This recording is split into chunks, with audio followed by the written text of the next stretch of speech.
अगर तू जीत जाएगा तो पृथ्वी लेकर के चला जाएगा और हार जाएगा तो यहीं हम तुझे मार डालेंगे।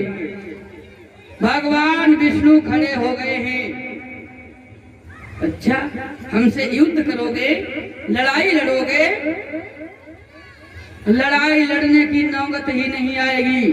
तुरंत ही भगवान विष्णु ने अपने सुदर्शन चक्र को निकाला, सुदर्शन चक्र को निकाला और हिरणाक्ष की तरफ छोड़ दिया। जा करके सुदर्शन चक्र ने हिरणाक्ष की गर्दन काट ली। हिरणाक्ष का प्राणांत हो गया। जब हिरणाक्ष मर गया, भगवान विष्णु ने पृथ्वी को उसी जगह पर स्थापित करा दिया। और इधर जो हिरणाक्ष का भाई था हिरण्यकश्यप, उसने सुना है भाई का मरना। भाई का मरना सुनते ही हुआ ऐसा कि भाई का मरना सुनते ही और भाई का लहू बल पड़ा और तप करने हिरण्यकश्यप भैया वो से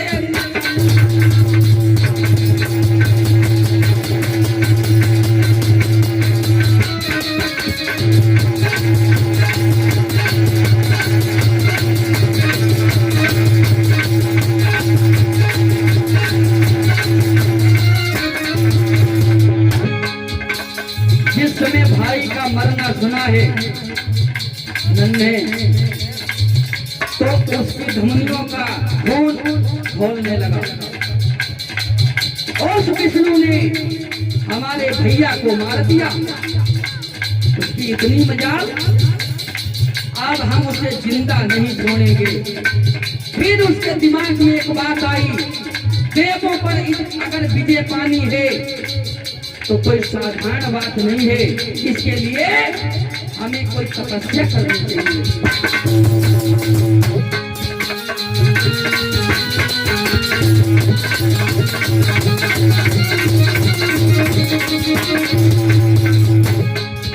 भाई का मरना सुनते ही भाई का लहू बल पड़ा। तप करने हिरण्यकश्यप हाथों पर छोड़ के बोल पड़ा।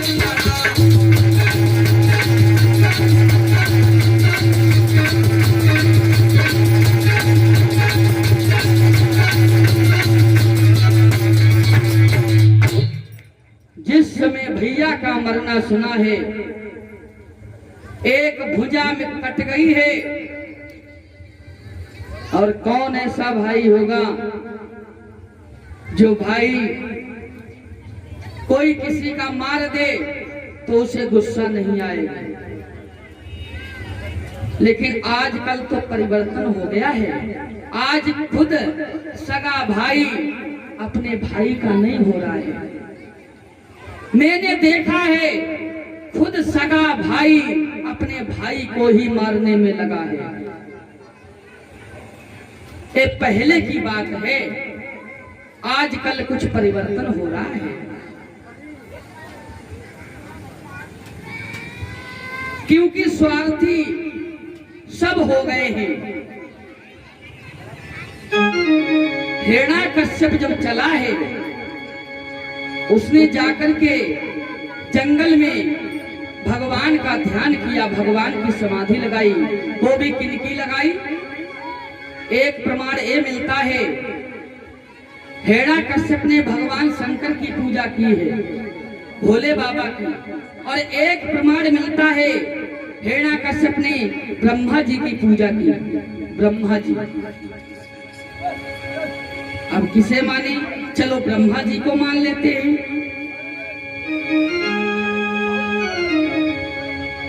तो कीनो अरे ब्रह्मा जी को ध्यान, अरे जाने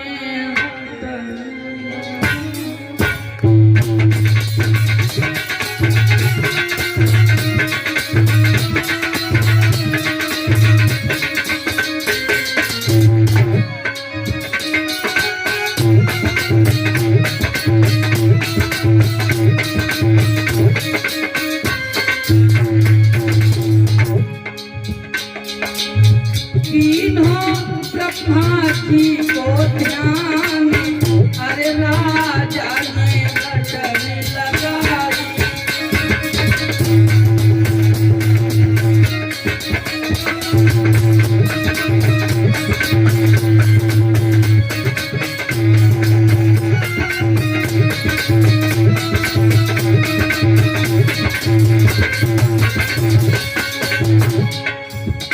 अरे 99 पर से महाबीती,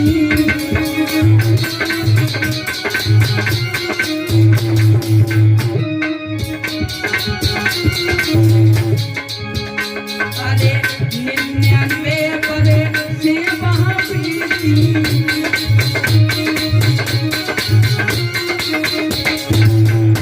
अरे तप में सवई देह गई सूखी।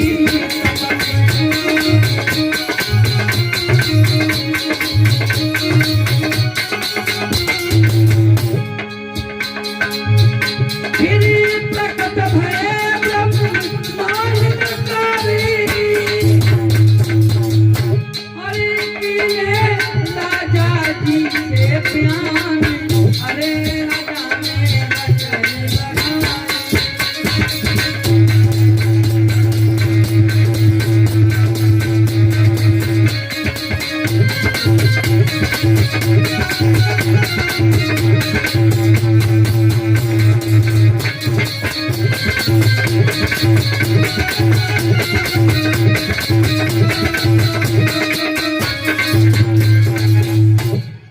हिरण्यकश्यप समाधि में लीन हो गया। 1-2 दिन नहीं, 1-2 वर्षे नहीं, लिखा तो यहाँ तक है, पैर के एक अंगूठे पर खड़ा हो गया और 99,000 साल तक तपस्या करता रहा। बाद में ब्रह्मा जी जब प्रकट होते हैं और हिरण्यकश्यप से जाकर के कहते हैं वरदान मांगो, तो हिरण्यकश्यप कहने लगा प्रभु हमें वरदान देना चाहते हैं तो हमें अमर कर दीजिए। रुक रुक रुक। हिरण्यकश्यप से कहा क्या मांग रहे हो? एक बात बताओ, जो भी राक्षस आते हैं वो यही कहते हैं अमर अमर कर दो, अमर कर दो। क्या तुम सब लोग मीटिंग करके मांगते हो क्या? जो भी राक्षस आते हैं कि अमर कर दो हमें, इससे कुछ हटके मांगो। जिसने जन्म लिया है उसकी मृत्यु तो निश्चित है, तुम कुछ और हटके मांगो वरदान। हिरण्यकश्यप ने कहा प्रभु यदि वरदान देना चाहते हो, अमर नहीं करना चाहते हो तो इतना दे दीजिए क्या?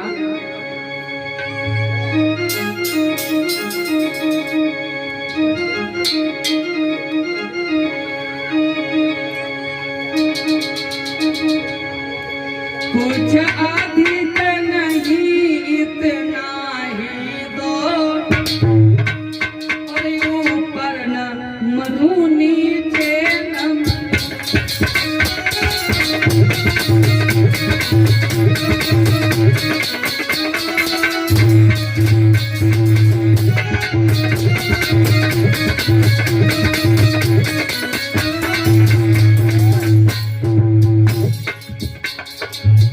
हिरण्यकश्यप ने ना मैं ऊपर मारा जाऊं न नीचे मारा जाऊं, और क्या मांगा? कुछ अधिक नहीं इतना दे दो, ऊपर न मरू नीचे न। दिन में न मरू निस में न मरू, दिन में न मरू निस में न मरू, यहाँ पे कोई हथियार नहीं।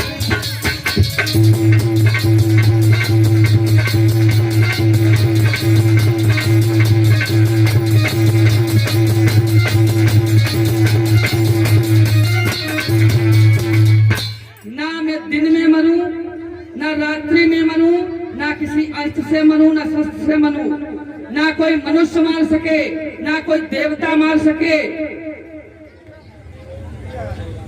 उसने वरदान मांग लिया, हम ना 12 महीनों में मरे।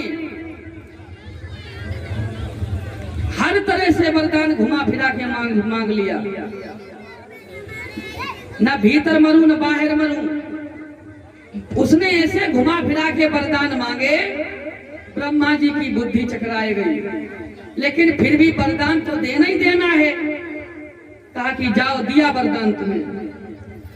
हिरण्यकश्यप जो था, वरदान पाने के बाद चला है और जाकर के अपनी राजधानी में पहुंचा है। राज करने लगा और दरबार में जाते जाते उसने सबको आदेश दे दिया। क्या आदेश दिया? उसने कहा, मेरे शासन में सभी लोग बैठे हुए हैं, मेरी जरा बात ध्यान से सुनो, और मेरी आज्ञा का किसी ने उल्लंघन किया तो सजाए मौत मिल जाएगी उसे। और बोला है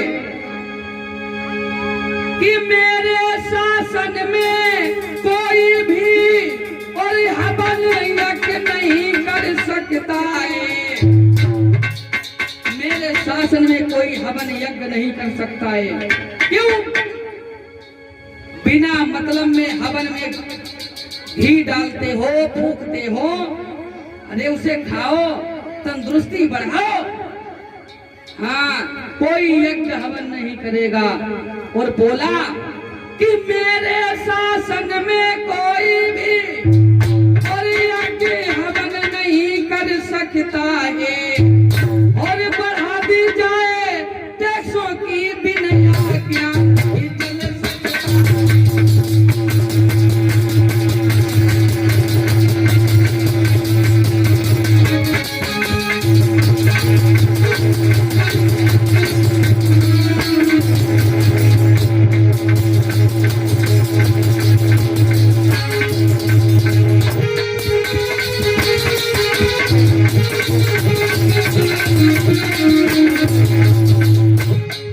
मेरे शासन में कोई हवन यज्ञ करता मिल जाए, उसे पकड़ के बांध के मेरे पास लाओ, अन्यथा जेल में डाल दो।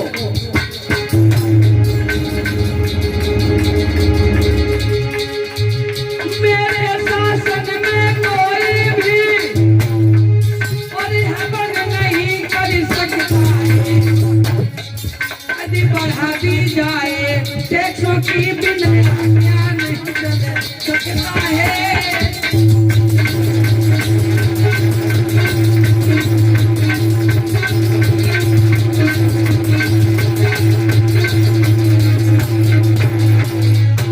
मेरे शासन में कोई हवन यज्ञ नहीं कर सकता है। लाल पीले अंगूठा वाले मिल जाएं, उन्हें पकड़ के लाओ, जो भी महात्मा मिल जाएं जेल में डाल दो। हिरण्यकश्यप ने कड़ा आदेश दे दिया। फिर दरबार में पूछा है, कहो इतनी समाज में कोई दुखी तो नहीं है? कोई नहीं बोला। एक बोला, महाराज हम दुखी हैं। तो हिरण्यकश्यप ने कहा, जल्लादों इसे उठाओ और जाकर के तलवार से गर्दन काट के इसे फेंक दो। क्यों? हम अपनी प्रजा में किसी को दुखी भी नहीं देखना चाहते। और उसे मरवा दिया। बाद में फिर कहा, बताओ अब तो कोई दुखी नहीं है। जो दुखी है बेवकूफ लगे अपना दुखी, महाराज कोई दुखी नहीं है। हाँ, महात्माओं की दशा ऐसी हो गई कि आधा जांगिया फटा कुर्ता, एक कमली फटी पुरानी।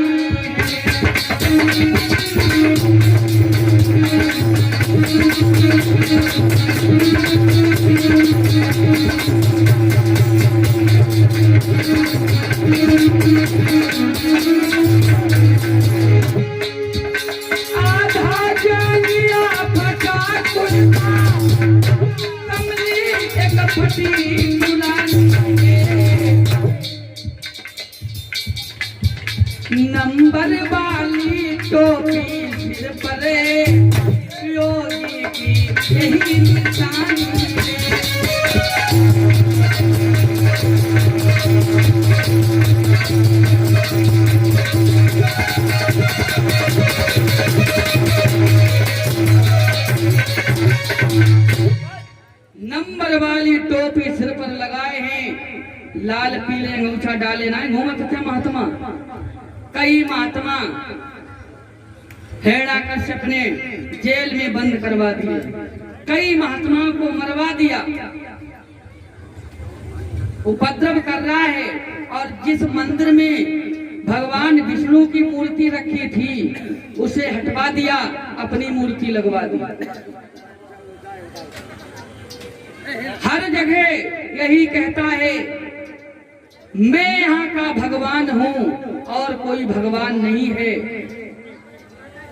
देखो महाराज, एक दो उल्लू और बैठे हैं।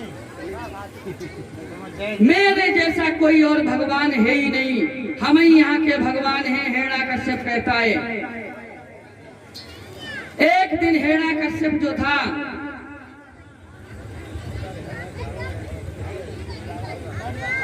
राजधानी को छोड़ करके बताया जाता है मक्का मदीना के लिए चला गया। इसके घर में एक कयादू नाम की इसकी पत्नी थी, कयादू, जो पति की सेवा में आठों पहर अपने समय को बिताया करती थी। पति तो राक्षस, पत्नी पतिव्रता, वो भी भगवान का मन ही मन में ध्यान करती थी, भगवान का गुणगान करती थी। और कयादू जो थी नाग पुत्री थी, नाग।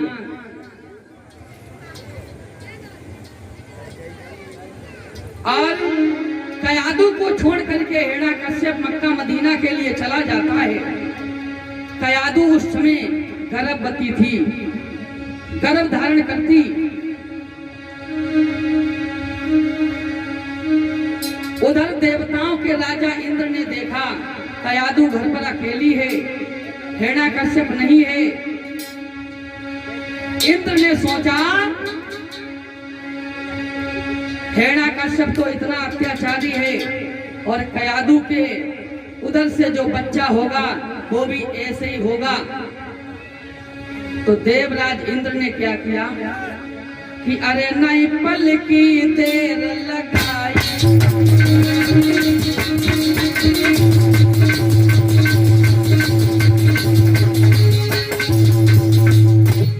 अरे नहीं पल की देर लगाई,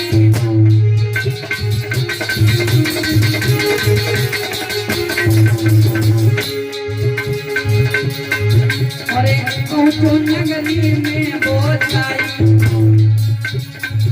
और कयादू के पास पहुंच जाई।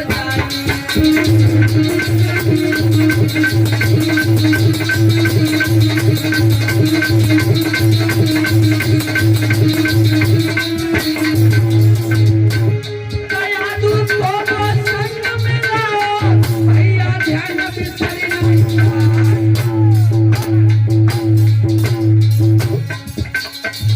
और लेके कयादू को वो भैया लीनो विमान में तुरंत बैठा।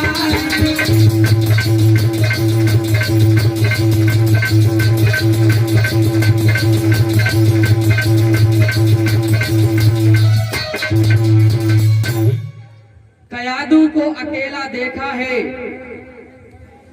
तो देवराज इंद्र कयादू को पकड़ करके अपने विमान में बैठा कर लेकर के चला है, कयादू का हरण करके। उधर से देव ऋषि नारद नारायण नारायण गुणगान करते हुए आ रहे थे। कैसे? सभी लोग मीठी मीठी ताली बजाते हुए बोलेंगे साथ ही साथ में।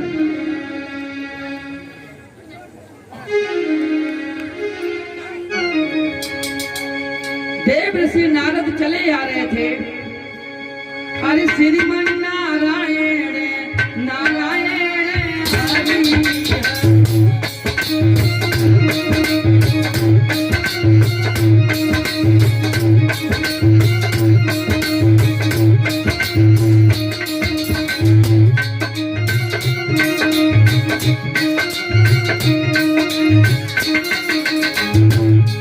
यह नाम बड़ा अनमोला है।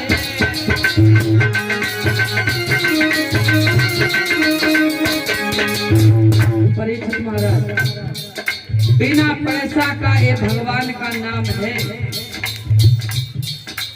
और बिल भी नहीं लेना चाहते हो क्या? बोल लीजिए। सभी लोग मीठी मीठी तालियां जाते हैं। हाथ उठा दो सभी लोग बोले। माताएं बहनें आप भी बोले। नाम बड़ा अनमोला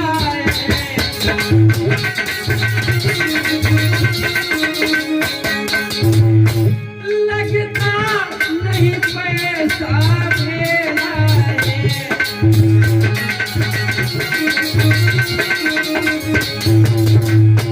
लक्ष्मी नारायण नारायण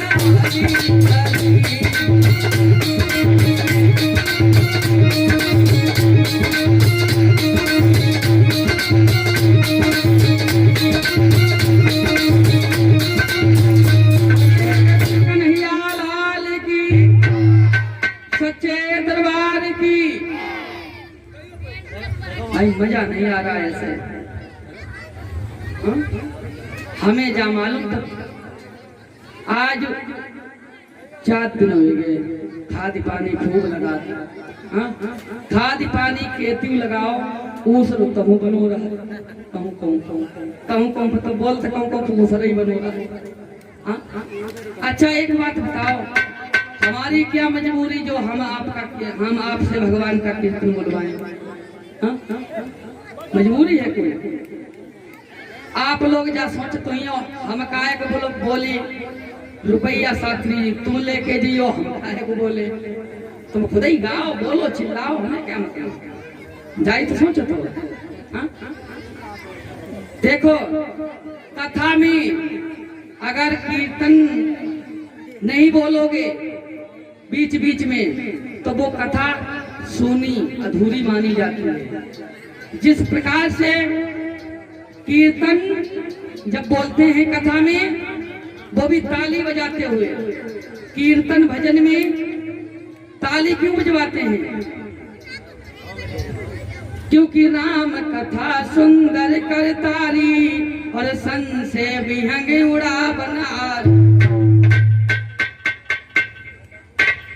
सन से विहंग उड़ावनहारी जो सन से रूपी पक्षी हैं हमारे शरीर में वो इस ताली बजाने से उड़ जाएंगे। हाँ फिर एक बात और भी बताएं। जिस प्रकार से आप सब्जी खाते हैं ना माताएं बहनें सब्जी बनाती हैं और सब्जी में मसाला डाल दिया जाए मिर्चा डाल दिया जाए और हल्दी डाल दी जाए लेकिन एक नमक ना डाला जाए तो बताओ कैसी सब्जी लगेगी? बढ़िया लगेगी? बिना नमक के सब्जी कैसी लगेगी? परीक्षित महाराज खाई लियो। अरे कौरा तुल कौरा खाई ले सुखा खाई ले। एक विद्वान कहता है क्या कि भोजन में स्वाद बढ़ाने को बीसियों पदार्थ बनाए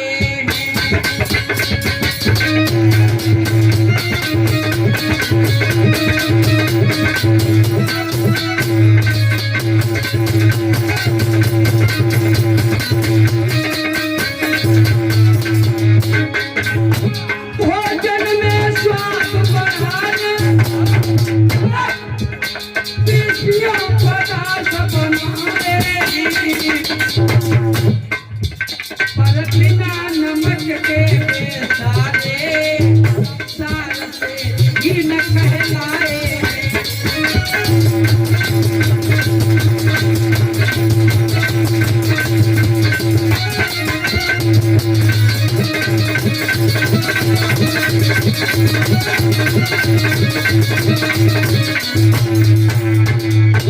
बिना नमक के सब बेकार है सब्जी। इसी प्रकार से कथा में ताली बजवाते हैं कीर्तन बुलवाते हैं। हाँ इधर देव ऋषि नारद जब चले हैं और जाकर के पहुंचे हैं देवराज इंद्र के पास में और बोले हैं, इंद्र ये क्या कर रहे हो तुम देवता होकर के चोरी कर रहे हो, एक अबला को लेकर के जा रहे हो, क्या करोगे इसका? देवराज इंद्र कहने लगा, हम इसको ले जाकर के इसका गर्भपात करवा देंगे, इसके अंदर जो बच्चा है उसको मरवा देंगे, मृत्यु दंड देंगे। देव ऋषि नारद कहने लगे, ऐसा क्यों करोगे?